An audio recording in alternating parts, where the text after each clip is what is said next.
بسم اللہ الرحمن الرحیم۔ السلام علیکم ورحمۃ اللہ وبرکاتہ۔ امید ہے کہ آپ سب ایمان، صحت، عافیت اور برکت کے ساتھ ہوں گے۔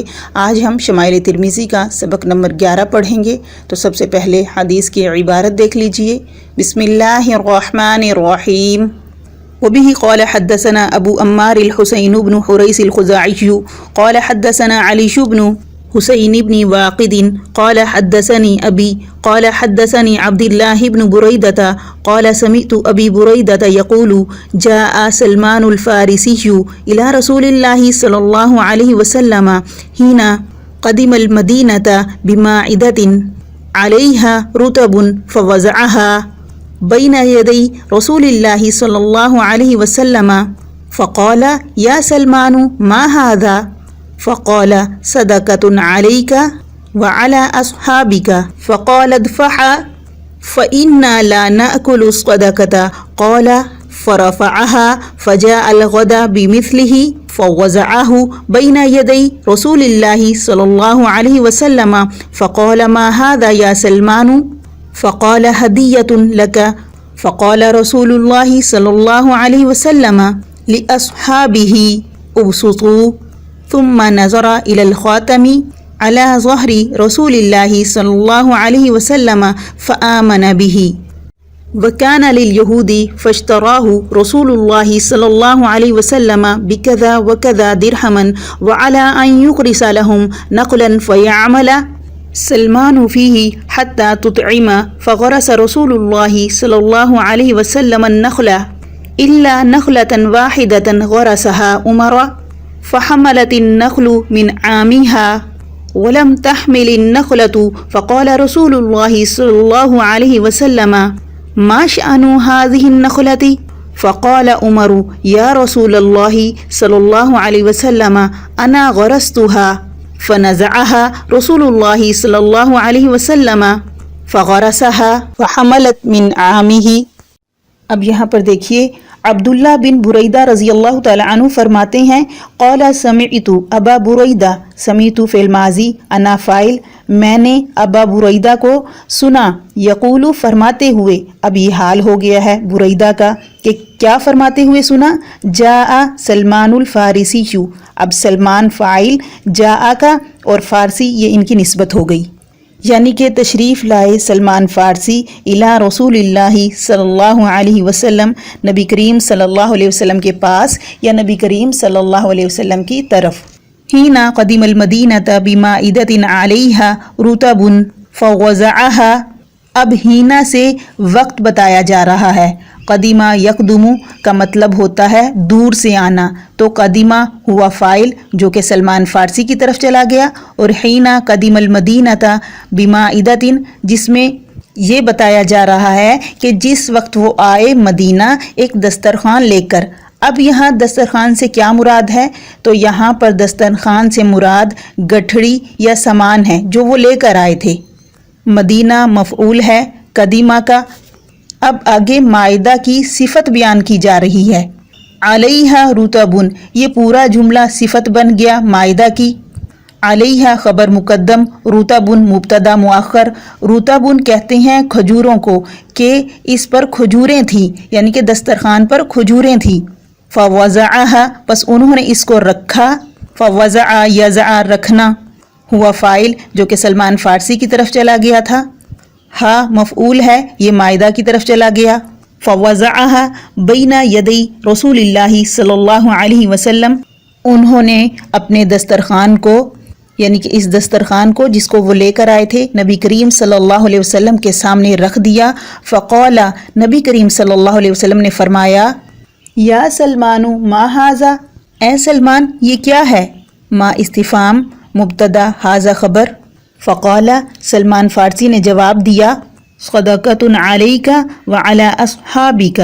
صدقۃ یہ خبر ہے مبتدا کی، یعنی کہ یہ صدقہ ہے آپ پر، وعلی اصحابک اور آپ کے صحابہ کرام پر۔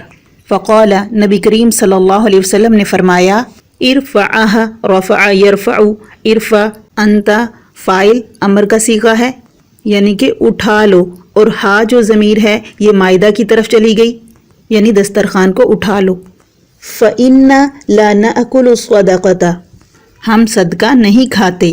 نحن اسم انا لا نفی، نأکل فعل مضارع، نحن فاعل، صدقہ مفعول، یعنی کہ ہم نہیں کھاتے صدقہ۔ قال صحابی روایت کرتے ہیں فرفعها، پس انہوں نے اس سے اٹھا لیا۔ رفع میں ہوا فاعل سلمان فارسی، اور جو ہا ہے وہ دسترخوان کے لیے کہ انہوں نے دسترخوان اٹھا لیا۔ فجاء الغد بمثلہ، غد کہتے ہیں اگلے دن کو، جاء فاعل ہوا جو سلمان فارسی کی طرف چلا گیا، اور غد یہ دن کے لیے استعمال ہوا ہے، بمثلہ یعنی اگلے دن انہوں نے وہی عمل دہرایا۔ یہاں پر جو یہ ہی ضمیر ہے نا، یہ اشارہ کر رہی ہے عمل کی طرف، یعنی انہوں نے اپنا عمل دوبارہ دوسرے دن دہرایا۔ اور ہا ضمیر یہاں پر اس لیے نہیں لائے کہ دسترخوان کی طرف اشارہ کرنا مقصود نہیں تھا، بلکہ عمل کی طرف اشارہ کرنا تھا۔ فوضعہ، پس انہوں نے اس کو رکھ دیا۔ وضع ہوا فاعل ہو ضمیر، یعنی کہ انہوں نے اپنا وہ عمل دوبارہ دہرایا، بین یدی نبی کریم صلی اللہ علیہ وسلم کے سامنے۔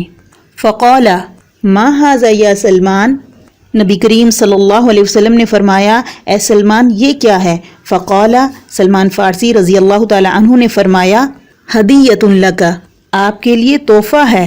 فقال رسول اللہ صلی اللہ علیہ وسلم، نبی کریم صلی اللہ علیہ وسلم نے فرمایا ابسطو، بسط یبسطو یعنی پھیلا دو، کھول دو، ہدیہ کو قبول کر لو، یعنی تحفے کو قبول کر لو۔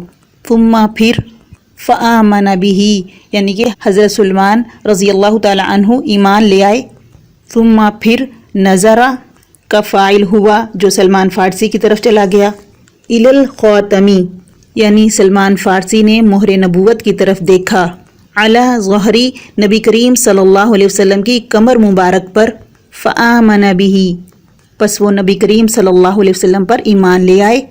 آمن یومن، پھر آگے فرمایا وکان للیہودی، وکانا ہوا اس کا اسم جو کہ چلا گیا سلمان فارسی کی طرف۔ للیہودی یعنی وہ تھے یہودیوں کے لیے، یہاں سے مراد یہ ہے وکانا یعمل، عمل یعمل، وکانا یعمل للیہودی کہ وہ یہودیوں کے لیے کام کرتے تھے۔ فاشتراہ رسول اللہ صلی اللہ علیہ وسلم، اشتراہ باب افتعال سے بمعنی خریدنا، رسول فاعل، اشتراہ مفعول جو سلمان فارسی کی طرف ہے، اور نبی کریم صلی اللہ علیہ وسلم نے ان کو خرید لیا۔ بکذا وکذا کا مطلب ہوتا ہے اتنے اور اتنے میں، یعنی جب کسی خاص مقدار کا اظہار نہ کرنا ہو تو پھر کہا جاتا ہے کذا وکذا۔ درہمن مفعول، یعنی نبی کریم صلی اللہ علیہ وسلم نے ان کو اتنے اتنے درہم میں خرید لیا۔ علی کس شرط پر؟ علی حروف جر ہے، یعنی کہ کس شرط پر آپ نے سلمان فارسی کو خریدا یہودی سے؟ ان یغرس لہم نخلا فیعمل سلمان فیہ حتی تطعما۔ ان حرف مصدر، غرس یغرسو اس کا مطلب ہوتا ہے بونا، کاشت کرنا، گاڑنا۔ یغرسا یعنی کہ وہ پودے موجود ہوں اور ان کو زمین میں لگایا جائے، اسے کہتے ہیں غرس یعنی گاڑنا۔ اب یغرسا ہوا اس کا فاعل، نخلاً مفعول، اس یغرس کا ہوا فاعل، یعنی کہ نبی کریم صلی اللہ علیہ وسلم کی طرف یہ جا رہا ہے کہ نبی کریم صلی اللہ علیہ وسلم نے بنفس نفیس خود پودوں کو زمین میں لگایا، یعنی نبی کریم صلی اللہ علیہ وسلم خود پودوں کو زمین میں لگائیں گے، یہ شرط تھی، خود گاڑیں گے۔ اس شرط پر سلمان فارسی کو خریدا گیا۔ دو شرطیں تھیں، ایک تو یہ کہ آپ خود پودوں کو اپنے ہاتھوں سے لگائیں گے، اور دوسری شرط یہ تھی کہ سلمان فارسی خود اس میں کام کریں گے۔ کب تک کام کریں گے؟ حتی تطعما، تو اطعما یطعم یا یطعما یہاں سے مراد ہے پھل لے آنا، یعنی کہ مطلب ہوتا ہے اس کا کھلانا، لیکن جب اس کی نسبت پھلوں والے درختوں کی طرف کی جائے، یعنی پھلوں والے درخت کے ساتھ کی جائے، تو پھر اس کا مطلب ہوتا ہے پھل لے آنا۔ تطعما کا ہیا فاعل جو اس نخلا کی طرف چلا گیا یہاں تک کہ وہ درخت پھل لے آئیں۔ فغرس رسول اللہ صلی اللہ علیہ وسلم النخلا، تو النخلا مفعول، فاعل نبی کریم صلی اللہ علیہ وسلم، یعنی کہ آپ صلی اللہ علیہ وسلم نے کھجوروں کے پودوں کو لگا دیا، گاڑ دیا. الا نخلۃ واحدۃ غرسھا عمر، سوائے ایک درخت کے جس کو وہ حضرت عمر رضی اللہ تعالی عنہ نے بویا تھا. غرسہ فعل ماضی، ہا مفعول، نخلا کی طرف چلا گیا، اور عمر یہ فاعل ہے، غرسہ یعنی سوائے ایک کے جس کو عمر رضی اللہ تعالی عنہ نے لگایا تھا. تو یہاں نخلۃ واحدہ اس کی صفت ہے اور غرسھا بھی اس کی صفت ہے. اب یہاں بات یہ یاد رہے کہ شرط یہ تھی کہ نبی کریم صلی اللہ علیہ وسلم لگائیں گے پودے، یعنی سارے پودے نبی کریم صلی اللہ علیہ وسلم لگائیں گے. کیا صحابہ موجود نہیں تھے؟ موجود تھے، لیکن نبی کریم صلی اللہ علیہ وسلم نے بنفس نفیس لگائے. ایک عمر رضی اللہ تعالی عنہ نے لگایا. اب دیکھیں کہ کیا ہوا. فحملت النخل، حمل یحمل، حملت واحد مؤنث کا صیغہ، النخل فاعل ہے، حملت کا عامیہ یعنی جو پودے لگائے تھے انہوں نے پھل اسی سال دے دیا. حملہ کا مطلب ہوتا ہے بوجھ اٹھانا. تو یہاں یہ مراد ہے کہ کھجوروں کے درخت کھجوروں سے لد گئے، بھر گئے. ولم تحمل نخلۃ، تحمل النخلۃ، اس میں یہ جو زیر دی گئی ہے نا، یہ ملانے کے لیے دی گئی ہے، ورنہ اس پہ ضمہ تھا. یعنی کہ باقی سارے درختوں نے پھل دے دیا، صرف ایک درخت نے پھل نہیں دیا. فقال رسول اللہ صلی اللہ علیہ وسلم، نبی کریم صلی اللہ علیہ وسلم نے فرمایا، ما شأن هذه النخلۃ، کیا معاملہ ہے اس درخت کا، اس کھجور کے درخت کا. فقال، فرمایا، عمر رضی اللہ تعالی عنہ نے، یا رسول اللہ، اے اللہ کے رسول، انا غرستها، میں نے اس کو بویا تھا، میں نے اس کو گاڑا تھا. فنزعها، پس آپ صلی اللہ علیہ وسلم نے اس کو اکھاڑا. فغرسها، پس دوبارہ اس کو گاڑ دیا، یعنی دوبارہ بو دیا. فحملت من عامہ، پس وہ بھی بھر گیا اسی سال پھل سے. یعنی کہ نبی کریم صلی اللہ علیہ وسلم کا دوسرا معجزہ یہ ہوا کہ بے موسم درخت لگایا بھی اسی سال پھل لے آیا. دیکھیے اس حدیث سے ہمیں معلوم ہوا نبی کریم صلی اللہ علیہ وسلم کا ایک خاص معمول کہ آپ صلی اللہ علیہ وسلم ہدایہ میں تمام غلاموں کو اور جو حاضر ہوتے تھے سب کو شریک فرمایا کرتے تھے، اور یہ نبی کریم صلی اللہ علیہ وسلم کا ایک خاص معمول تھا. اور دوسرا یہ بات بھی معلوم ہوئی کہ نبی کریم صلی اللہ علیہ وسلم نے حضرت سلمان فارسی رضی اللہ تعالی عنہ کو مکاتب غلام بنایا تھا. مکاتب اس کو کہتے ہیں کہ آقا غلام سے یہ معاملہ کر لے کہ اتنی مقدار جو آپس میں طے ہو جائے کما کر دے دو، پھر آزاد ہو جاؤ. اور ایک روایت میں یہ بھی آتا ہے کہ ان کی بدلے کتابت بہت سے دراہم قرار پائے، اور یہ بھی کہ حضرت سلمان فارسی رضی اللہ تعالی عنہ اپنے آقا کے لیے 300 کھجور کے درخت لگائیں اور ان درختوں کے پھل لانے تک ان کی خبرگیری کریں. تو اس لیے نبی کریم صلی اللہ علیہ وسلم نے اپنے دست مبارک سے وہ درخت لگائے. نبی کریم صلی اللہ علیہ وسلم کا معجزہ تھا کہ سب درخت اسی سال پھل لے آئے. حضرت سلمان فارسی رضی اللہ تعالی عنہ جلیل القدر صحابہ میں سے ہیں. حدیث میں آیا ہے کہ جب قرآن شریف کی آیت وَإِن تَتَوَلَّوْا يَسْتَبْدِلْ قَوْمًا غَيْرَكُمْ ثُمَّ لَا يَكُونُوا أَمْثَالَكُمْ نازل ہوئی، جس کا ترجمہ یہ ہے کہ اگر تم ایمان لانے سے روگردانی کرو گے تو اللہ تعالیٰ تمہاری جگہ ایک دوسری قوم کو لے آئے گا جو تم جیسی نہیں ہوگی. تو صحابہ کرام رضی اللہ تعالی عنہما نے عرض کیا، اے اللہ کے رسول، وہ کون لوگ ہوں گے جو ہماری جگہ آئیں گے؟ تو نبی کریم صلی اللہ علیہ وسلم نے حضرت سلمان فارسی رضی اللہ تعالی عنہ کے کندھے پر ہاتھ مار کر ارشاد فرمایا کہ یہ اور اس کی قوم.